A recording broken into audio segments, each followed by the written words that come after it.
بسم اللہ الرحمن الرحیم۔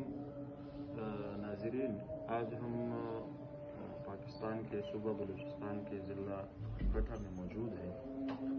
یہاں پر قرآن کریم کا ہاتھوں سے لکھا گیا ایک عجیب اور غریب نسخہ میں نے خود آج اس کی زیارت کی، اور جن دوست و احباب نے میری زیارت کرائی میں ان کے لیے دعا گو بھی ہوں، ان کا شکریہ بھی ادا کرتا ہوں۔ جزاکم اللہ احسن الجزا۔ یہ تقریباً 371 ہجری میں ہاتھوں سے لکھی گئی قرآن کریم ہے۔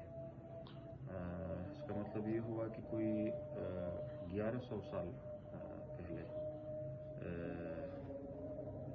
1100 سال پہلے یہ لکھا گیا قرآن کریم کا نسخہ ہے۔